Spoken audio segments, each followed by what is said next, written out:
Thank you for attending the third Cannabis Investor Webcast. I would like to thank our platinum sponsors, Lexeria Corporation and Viridian Capital and Research. Please view the Viridian Cannabis Industry Report, which can be found on our website or at viridiancr.com. Please type questions for the presenter in the questions box. Our speakers today is Scott Griper, President, and Michael Schwartz, Research Analyst of Viridian Capital and Research. Scott and Michael, give me a couple of seconds to make you the presenter and turn the screen over to you. Okay, thank you, Derwin. First of all, thank you for allowing us to participate. We're happy to speak with everybody today.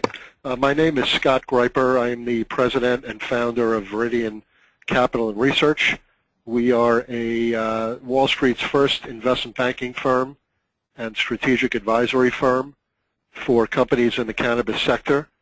I'm here with my head research analyst, Michael Schwartz, and we'll be talking to you about our practice, why we got into this space, and the value that we're providing to our public and private companies that are currently operating within the cannabis market. So Viridian is a boutique firm located in New York City and Washington, D.C. We are a traditional investment banking practice. We raise capital for our companies, and we've raised over $400 million for our clients over the last 8 to 10 years, principally small public and private companies.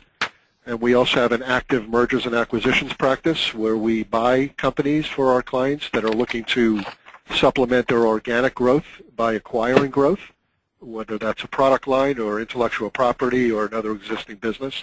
And of course, we have a sell-side M&A practice when our clients and their boards are ready to look for a strategic exit opportunity. In addition to the investment banking practice, we have an advisory practice that fits hand in glove, where we help to increase the capability of our client companies to achieve their growth plan and manage their growth. And we also increase their ability to manage and govern their company by adding board directors and other C-level executives around the CEO.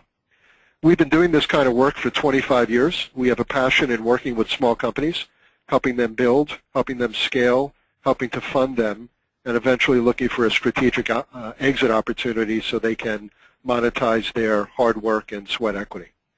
We've been doing this principally over all this time for small emerging growth technology companies in cybersecurity, in communications, in the internet, in physical security, and in IT. And we have a very good and long track record of engaging with companies that we believe are the best-of-breed technology providers in their market, helping to scale and grow these companies, provide financing, and at the end of the day, increasing their enterprise value. And as a result of that success, we've also made quite a lot of money for our investor network, which is principally private equity firms, family offices, hedge funds, and extremely high net worth individual investors. About a year ago, we got a call from one of these investors, a private equity firm in New York that has invested in a number of transactions, that just invested in and took public a company in the cannabis space. And as this firm does with every one of their public platforms, they brought us in to do what we do.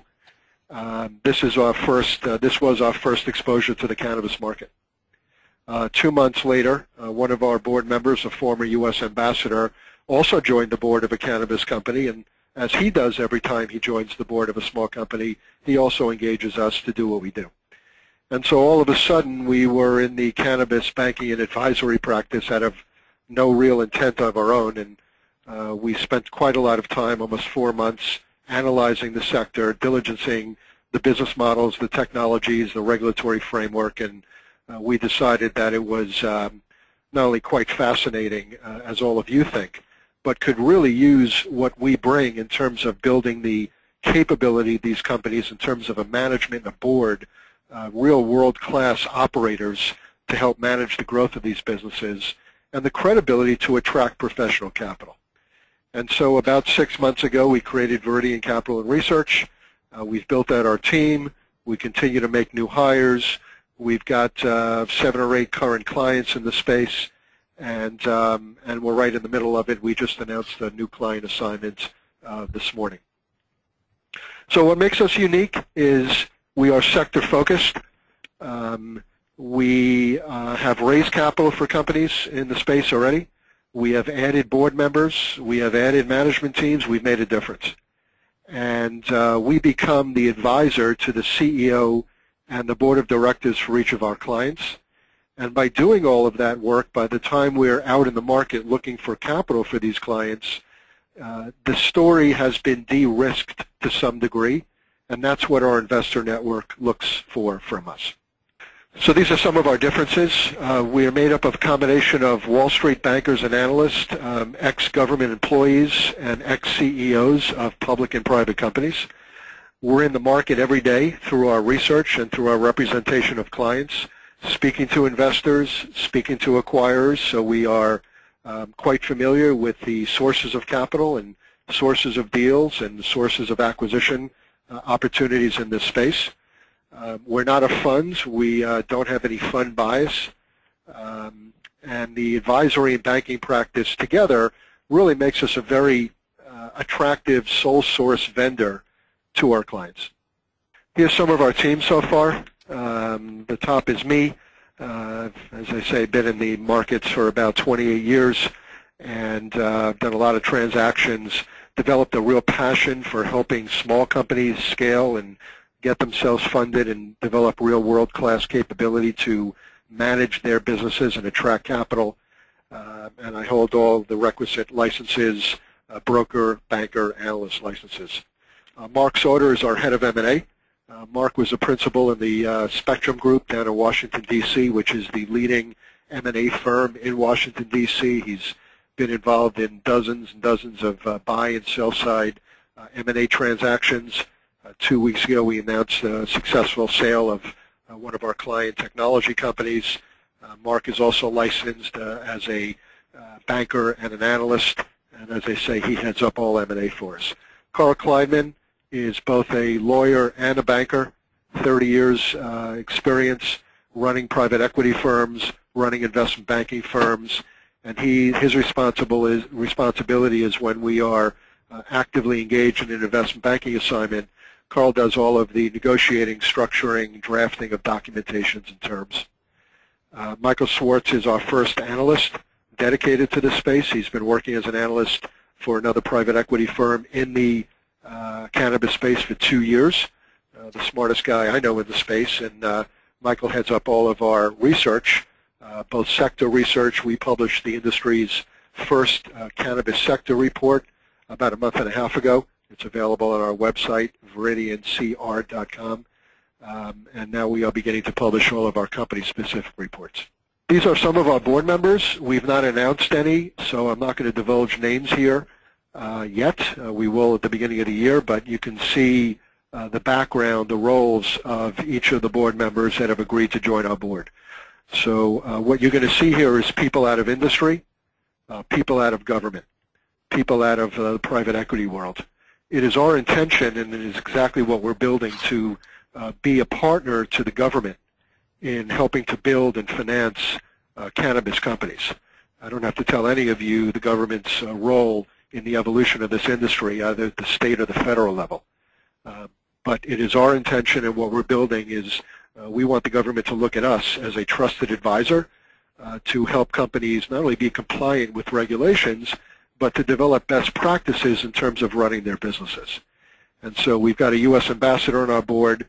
We've got a former DEA administrator, one of the highest ranking women in the FBI history on our board, a former senior person from the Department of Justice, a former head of security for Health and Human Services, a former portfolio manager for a New York-based private equity firm, current executive for top 2 pharmaceutical company in the world, and a former CEO of one of the world's largest security companies. We do this not only to bring advice and expertise to our practice, but to bring advice and expertise to our clients.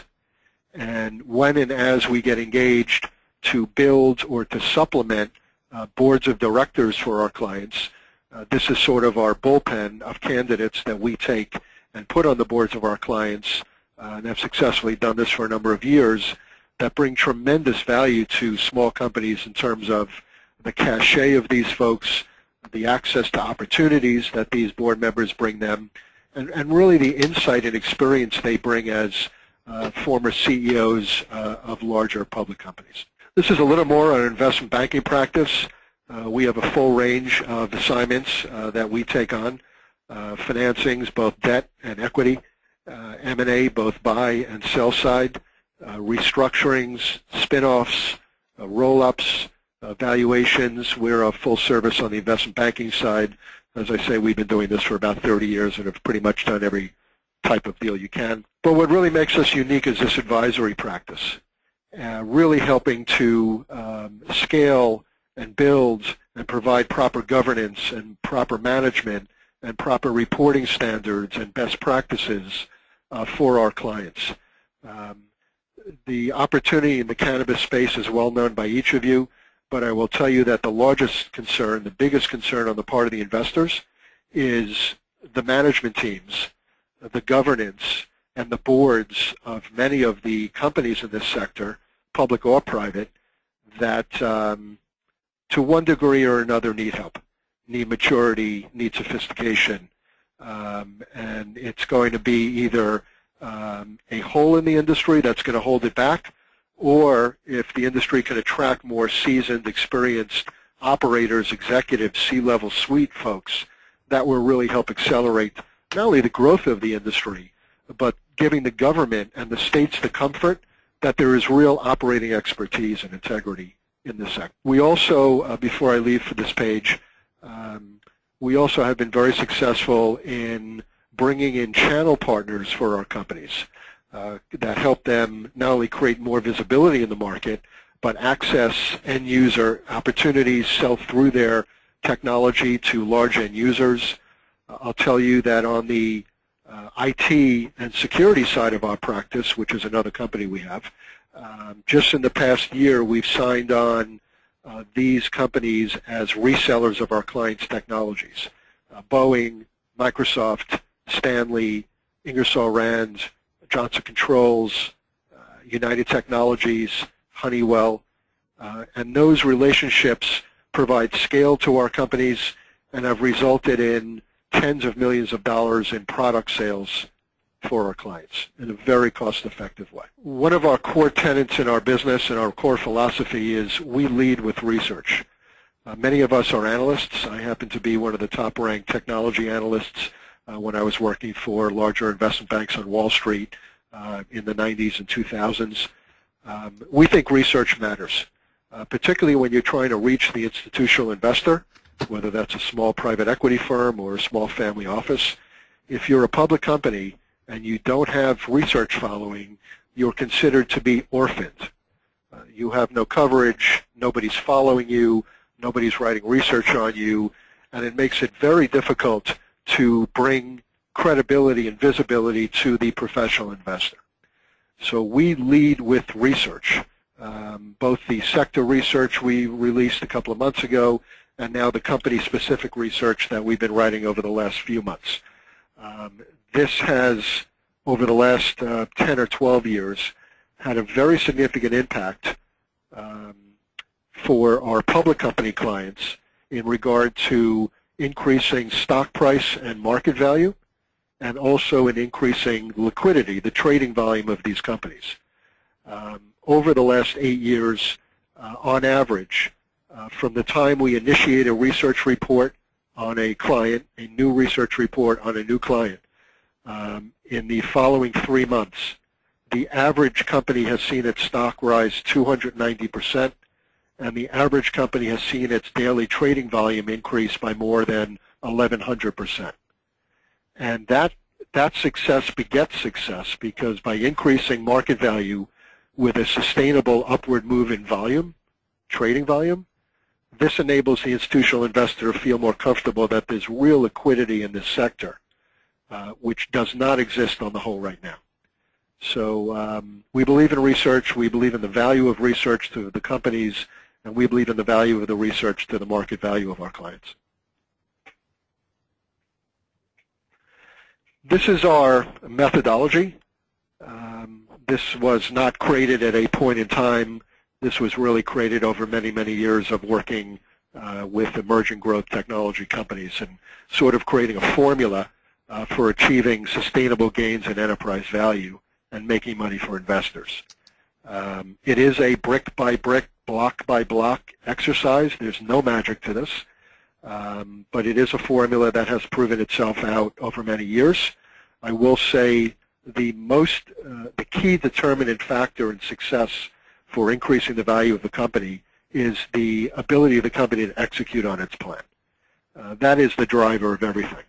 But assuming that that's happening, here is how you get the investment community to become aware of your company, to start investing in your company, and ultimately to find and execute a nice, profitable, strategic exit.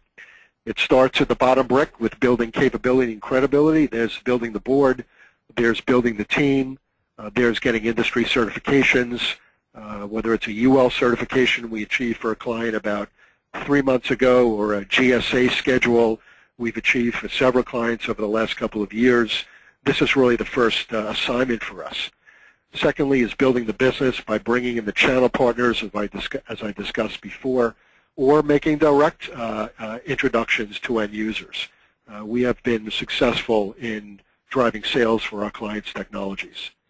The third brick is really building awareness, brand awareness, mind share, visibility.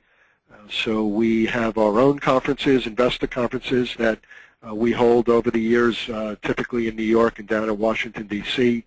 We attend a number of investor conferences in the country. We were at the Cannabis conference in New York about 3 months ago and in the show in Vegas about 3 weeks ago. And we get our company speaking slots at these conferences in addition to ourselves. We also write white papers on our companies and business plans so they can more properly communicate what their business model is.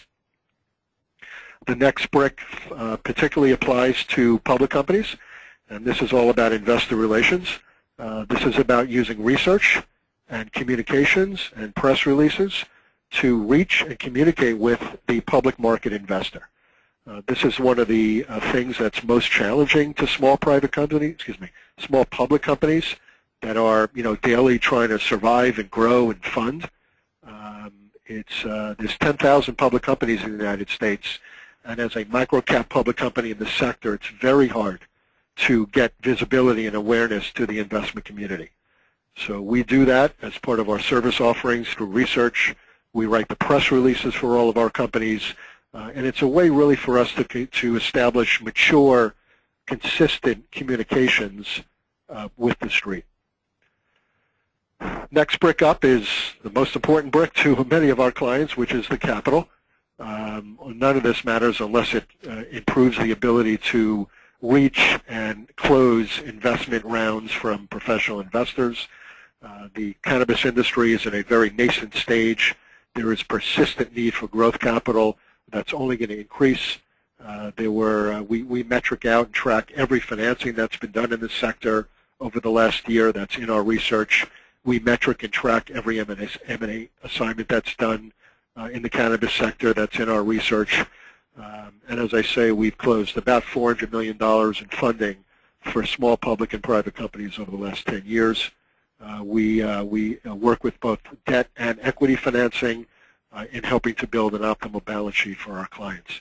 And lastly, and really the highest value that we are able to generate for our client companies and our investors is to achieve a profitable exit. That could be just taking a company public or doing a secondary offering. It also could be finding a strategic investor that's willing to acquire or take a majority stake in our clients, and we have successfully achieved a number of those. But all of this is geared to one thing: increasing the enterprise value of our clients, our company clients, and making our investors money. This is a quick case study. I only chose one. It is not in the cannabis sector. We've not been broadcasting our clients in the cannabis sector yet. We will come the new year. So I just took a client example of a company that's been with us for 7 years in the Homeland Security space. This company happens to make a product that's able to detect explosives. When we were engaged with this company, The market value was under $1 million. It was trading 10,000 shares a day. The market value today is about 150 million, 160 million, and it's trading about 500,000 shares a day. So we've had a material difference in the value of this company.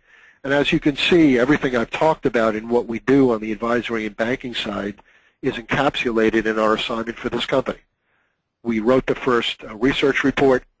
We wrote the business plan to restructure the company that was approved by the board, and then we got the assignment to sell off the non-security assets, which we did. We rebuilt the company's board of directors by adding 4 of our board members, Howard Safer, former police commissioner and fire commissioner of New York. You could read the names. We assisted the company in recapitalizing itself first through a working capital line from a private equity firm in New York that started out at $1 million and now exceeds 30. So they've grown with the company. We've closed contracts with foreign governments and with U.S. Companies, as you see there. And most importantly, and the hardest job here, was to get the company qualified with the Transportation Security Administration, which we did by lobbying the congressional heads of Homeland Security and the relevant senators down in D.C. through our relationships. And that just led to a $161 million contract that this company was awarded with the Transportation Security Administration.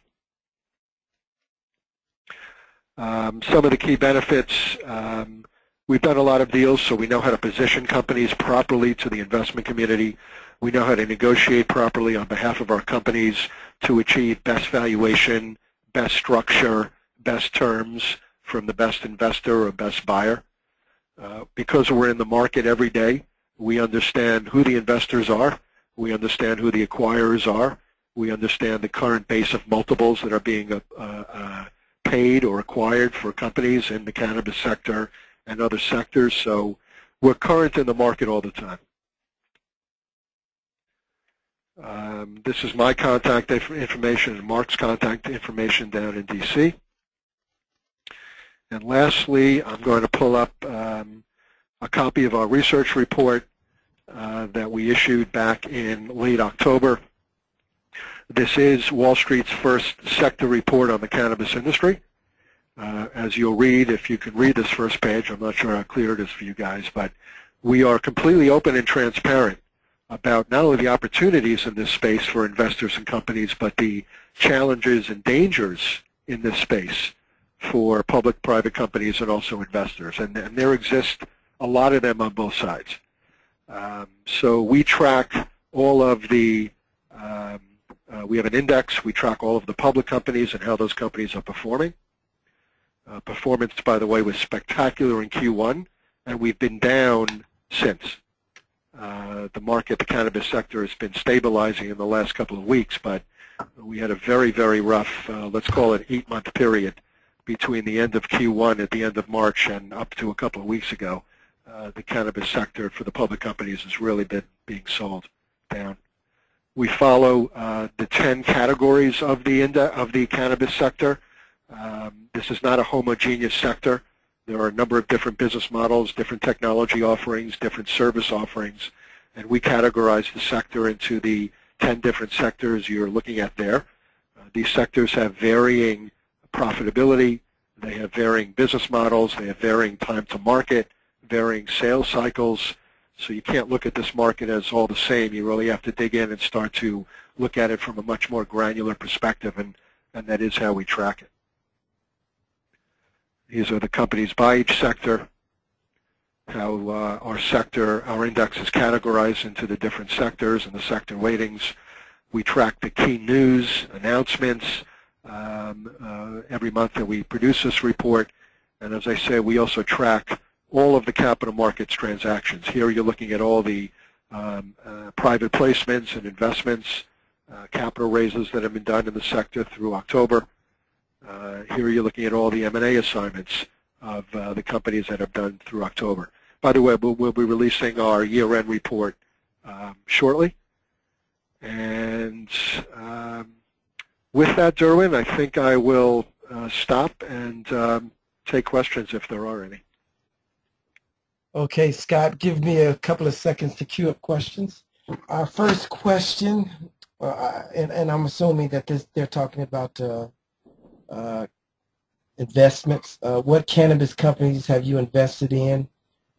I know you said something about your clients, and you will be announcing that soon, but this question is, I guess, concerning what cannabis companies have you invested in? Sure. I'm not going to divulge names yet. Obviously, we want to, and we will once we, formally release those at the beginning of the year along with our board. And before I answer, I just want to clarify: we're not an investor. We're not a fund. We're not a principal investor. We're an investment banking firm, so we represent companies that are looking for capital, and we represent them as a placement agent. So we go out and raise money for our network of investors. The transactions we've closed this year on behalf of our investors have come from institutions, not from individual investors, which has been interesting because it's not been that way for the majority of the industry. The majority of the industry has seen most of their investment come from individual investors. We've been able to close several rounds of investors with private equity groups, principally in New York and in San Francisco, LA, so California and New York. The investment structures have typically been in the form of convertible notes, and that's been true for the industry as a whole this year because the valuations in the sector for public companies are still quite extended.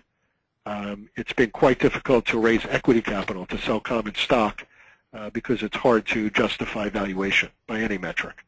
So the investors that have been coming in to the industry as a whole, and the ones that we've been closing on, have been in the form of convertible debt, where there's a debt instrument, and then there's the opportunity to convert that debt into common stock. So sort of a hybrid between equity and debt with an equity kick. Next question, Scott. Do you have any plans to provide market making on behalf of your clients? We do not. The investment banking firm through which we process all of our banking transactions and which holds all of our banker, broker, analyst licenses is a firm in New York City called PICWIC, P-I-C-K-W-I-C Capital Partners, about a 60, 70-man shop, but it is not a market-making shop, and we will not be making markets in any of our client companies. Next question. What are your thoughts on the likelihood of any companies being able to list on the NASDAQ or NYSE in 2015? Well, I will tell you that we are currently engaged in 2 assignments where we are on the path to a NASDAQ uplisting. I think you're going to see a tremendous shakeout in the majority of companies, the 100 or so companies that are currently traded on the over-the-counter market in the States. I think, I don't know, 25, 35% of these companies will not exist within a year, either because they just don't have the business model or the offering to survive as a business, or they're not being compliant from a SEC reporting standards perspective. And like has already happened, FINRA, the SEC, is going to suspend trading or shut these companies down. So there is a natural evolution of many over-the-counter companies. When this same thing happened in the 90s with the Internet, in the 2000s after 9/11 with security, you had a rush of new companies coming to the over-the-counter market because it's quicker and cheaper and a much lower threshold to be public. And naturally, over time, the better companies, move up to NASDAQ. So, there are specific requirements that NASDAQ holds for becoming a NASDAQ trading company based on stock price, based on liquidity, based on the market value of the stock that's traded on a daily basis, I should say the dollar value of the stock that's traded on a daily basis, net equity requirements, number of shareholders. So they're very specific requirements. There's 3 tiers, and we intend to have at least 2 of our companies make it to an uplisting in the first quarter of next year. Next question, Scott. Would you advise your clients to opt for an S1 rather than a reverse merger to begin trading publicly? That's a really, really good question. The answer is yes, yes, and yes. I personally don't have any bias against reverse mergers. I've done them before. I've had ones that have worked out, one spectacularly. I've also had ones that have not. But clearly, from a company that really wants to be a mature, high-quality, best practices-oriented company, going public in a reverse merger will have some taint to it.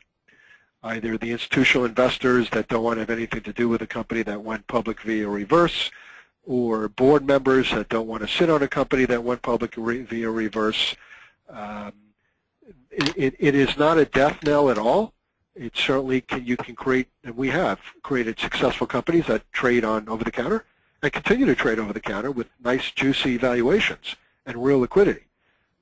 But on the whole, it is certainly preferred to go down the S1 route, but it's a harder route. It's a more costly route. It requires more time, but it certainly does set you up as a more credible entity. Next question, what are your own criteria for determining if you will take on a client? Well, there's a few. Certainly nothing that's set in stone. A lot of this is gut, just from having seen thousands and thousands and thousands of companies and continuing to see companies that come in or send in business plans every day. Ultimately, I would say the most important thing we look for is truly differentiated technology. Filling a gap in the market where other competitive products are not. Whether that's functionality, whether that's efficiency, whether that's the life cycle cost of your technology, we're looking for companies that have competitive advantages and differentiation in the market that are going to lead to quicker market share gains and providing real value to their client base. That is the most important thing for us. I would say 1A is the team. And we're not unique in this philosophy, but it's just the truth. Great teams can take mediocre products and make successes, and bad teams can take great products and create failures. And so, there's not a lot of A teams, the letter A teams, that are in the cannabis sector right now. There's not a lot of A boards that are in the cannabis sector right now. That's certainly been the most challenging part of being in this business within this sector. Is really to find teams attached to great technology that we believe in and that believe what we can bring them, which is why we've, our presence in this space has been, inbound. People have come looking for us to help out their boards and their teams. And but in answer to your question, it's no different from what you would hear from, a venture capitalist. We look for great technology that has key current competitive advantages in the market, and then we look for teams that we trust, that we believe in, and that also believe in us to help build around them, and not to be so, prosaic or, controlling that they won't let other, great board members or a great COO or a great CFO join their team. So it's technology and people. Before I go to other questions, Scott, a couple of our audience members would like for you to put back up your contact information, you and Michael's contact. Oh, sure. Next question. How do companies looking for investment reach out to work with you? Well, very good timing on your part, Derwin, because there's our your contact information. Yeah, there's our contact information, although I have the wrong emails up there. Mike, can you just create a page with the proper emails? They can call us directly. They can come visit us in New York or D.C. That's the two ways. We have companies that just inbounds, and give us a call, and we're happy to speak to everybody because it's all a learning process. By meeting company after company, you really learn differentiation in business model and philosophy and vision. But as I say, most of the transactions that we actually engage with are personally introduced in by an investor or another management team that has worked with us before. This next question, I think it's a great question, Scott, because you did talk about the importance of getting sell-side research or having coverage for your publicly traded company. And the question is, what's the process for getting research coverage? So how would a publicly traded cannabis company get you to cover their company? You know, that's also getting to know the company, meeting the people, having 3 or 4 or 5 rounds of phone calls so that we can dig in, ask questions, get really smart and really embedded in the business model, in the growth strategy, in the software development cycle, in the financing needs, in the use of proceeds, on how money would be deployed. It's really a process of getting us smart about the business so that we can come back with confidence and with having done our homework saying we can help. We really think we can provide value because we're not going to take on a client if we can't, including research. So it's really a process of getting to know each other as people and as bankers, analysts on our side, as operators on the company side, and us believing that our research and everything we provide can really help. Do you work with companies at pre-revenue stages? If so, how are they compensated? How are they compensating you for your work?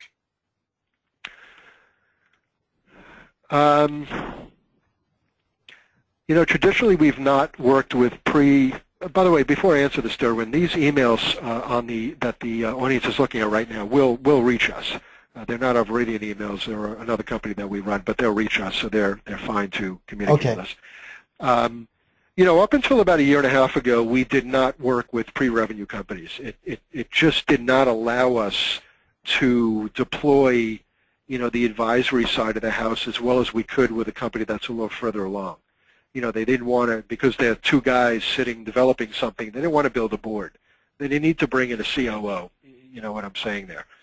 But because we are lovers of technology and we see technology companies all the time, certain industries like cannabis, like cybersecurity that we're heavily involved with, some of the best companies are truly on the beginning of the curve, the 1 yard line going a long way.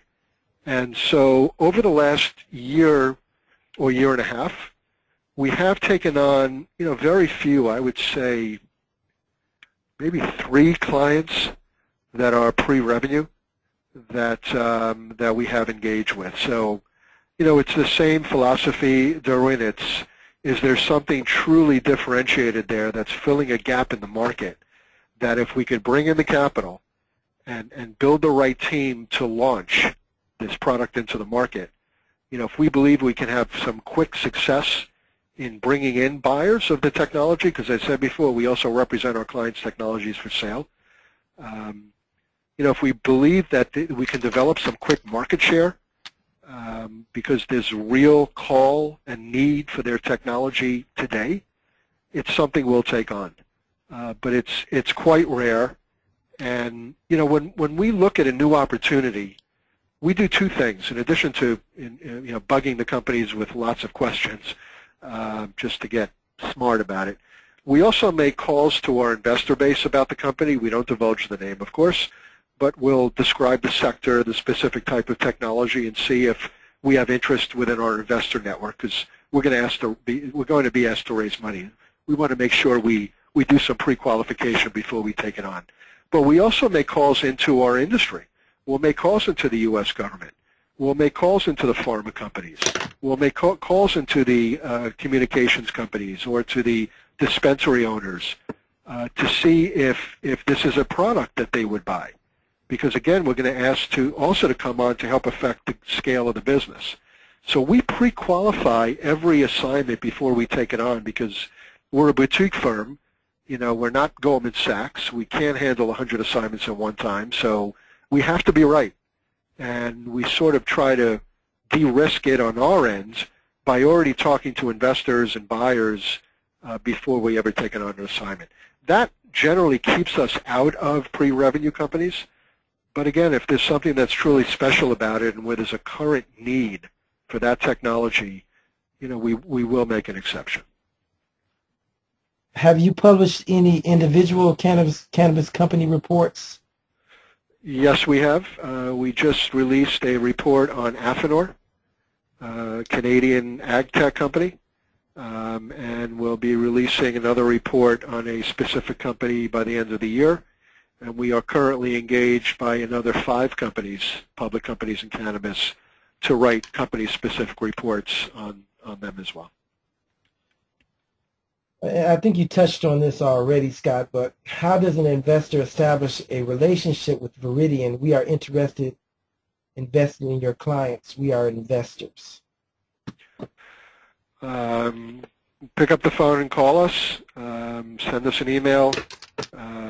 You know, while this is a practice for us, we really are. We're very, very passionate about what we do, and we take our business very personally. We work 24/7, and so we will get back to everybody that calls. And you know, the best way to reach us is to just reach out to us.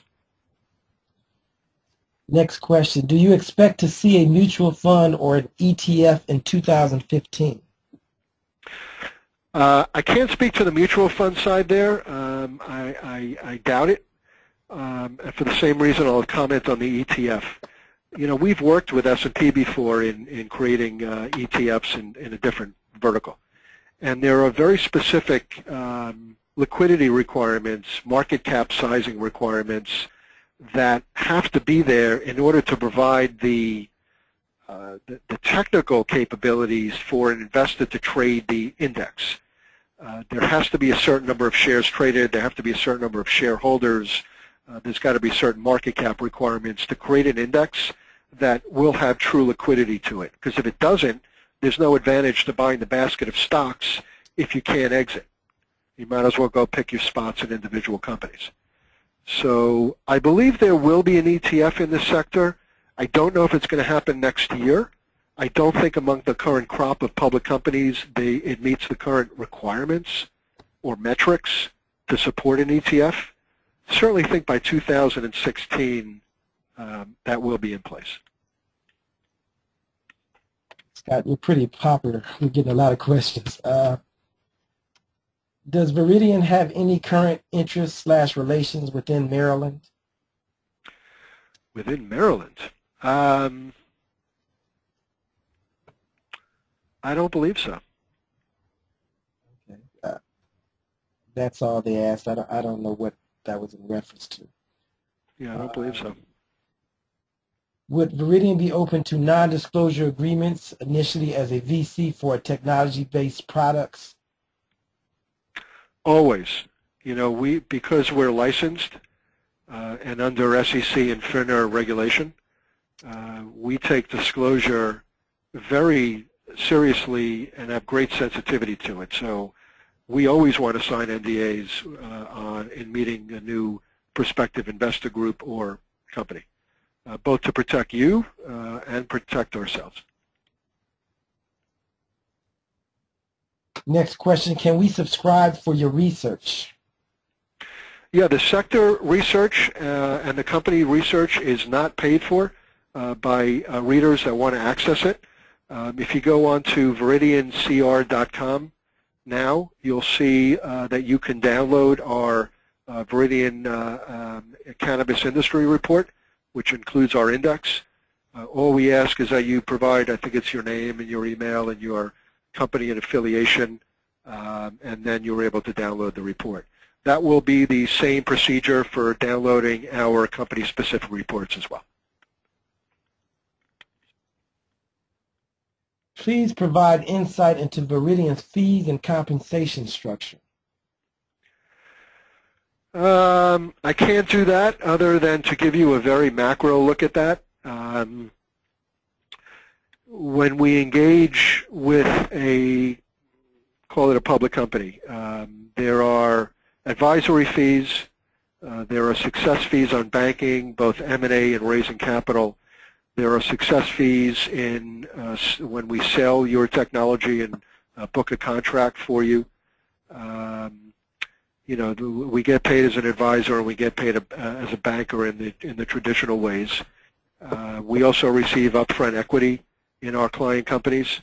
Ultimately, we're not here for fees. I mean, they're fine. They help me pay bills for my guys and the company. But that's not why we're here. We're here to build the enterprise value, the equity value of our client companies. And so by having an equity stake in the company, our interests are purely aligned with the company, its management, its board, and the investors. And we all have one goal in mind, and we're all pulling in one direction, and that's to move the needle on the value of the company. So that's sort of a general look on how we get paid. You know, when we get into a specific negotiation with a company, obviously we talk in greater detail. Now, Scott, how does the research model work? So it's pretty much independent research. The companies that you cover do not pay for the research. I mean, no, they do pay. They do pay for the research. This is paid for research, and there's different models of that, both cash and equity, and sometimes both. Research is not a cheap effort to produce, and although some might think that the research is tainted because we get paid to write it, in fact, having been an analyst on Wall Street for 30 years, there is no such thing as non-tainted research. When I was an analyst at the big Wall Street banks, you know, you got paid as an analyst because the company would also bring its investment banking work to you. So if you put out research on them, they'd engage the bank as a M&A advisor or to raise capital. So we do get paid for our research. We earn that fee. As I told you about before, the impact on our clients' stock prices and volume, trading volume, just in 3 months after we produce this research is extremely material. So yes, we do charge for our research. We don't charge the readers. We do charge the issuers. Yeah, that's what I was referring to, the readers. Yes. So back to this Maryland question, I guess they gave a little more detail. Does Viridian have any current interest/relations within Maryland relating to the new parameters in Maryland of the new finalized MMJ regs for cultivators and dispensary licenses in 2015 and 16? Derwin, I didn't get that question. Can I ask you to repeat it, please? Does Viridian have any current interest/relations within Maryland relating to the new parameters in Maryland of the new finalized MMJ regs for cultivators and dispensaries licenses in 2015 and 16? Hold on one second. Yeah, Michael is telling me that we've spoken to one company in the state, one startup group in the state, but we're not engaged with any company in that state currently. Well, Scott and Michael, that concludes our Q&A. Any last comments? Yeah, my comment is thank you. Appreciate the opportunity to speak to everybody. We certainly are, you know, we're a startup firm in our own right, at least in the cannabis sector we are. We've only been here for a year. So we're interested in speaking and meeting with as many companies and people as possible. It helps us learn and ultimately brings the clients that we want to engage with. So we look forward to hearing from each of you and getting to meet a number of you as well. Thank you, Scott and Michael. That concludes our presentation. The next presentation.